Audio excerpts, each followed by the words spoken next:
Welcome to This Day in Everything Cool for April 20th. This day in 1902 was a very elemental day in science. The physicists and chemists Pierre and Marie Curie successfully isolated radioactive radium in a laboratory in Paris, proving for the first time the existence of radium. The Curies had first postulated the existence of radium, along with another element, uranium, when they discovered radioactivity a few years earlier. And when they successfully isolated radium, it was one of the first discoveries of an element that didn't occur freely in nature. For their work, the Curies won a Nobel Prize in physics, making Marie Curie the first woman to win a Nobel Prize, and she went on to win a second Nobel Prize in chemistry a few years later. The discovery of radium and radiation in general has had a huge impact on scientific and technological development, particularly in medical fields, where it's used as a treatment for cancer. Sadly, exposure to radiation can also have negative effects. Marie Curie died in 1934 from aplastic anemia, which is believed to have been caused by her prolonged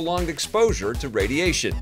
On April 20th, 1990, gamers were playing with fire. Nintendo and Developer Intelligence Systems released the very first Fire Emblem game on the NES in Japan, kicking off the tactical RPG series. It used a turn-based combat system similar to other RPGs, but unlike most other games, Fire Emblem featured a unique permadeath feature, so if one of your characters died in battle, they were gone forever. This was a big change at the time, and as such, Fire Emblem wasn't a huge hit when it first came out. It took a while for the game to catch on, but word of mouth eventually made it a success, and Nintendo followed it up with a sequel 2 years later. There have since been lots of Fire Emblem games, but it took a lot longer for the series to find its way to the West. The first one released outside of Japan was Fire Emblem on the Game Boy Advance in 2003. The original game was eventually remade as Fire Emblem Shadow Dragon and given a worldwide release on the Nintendo DS in 2008.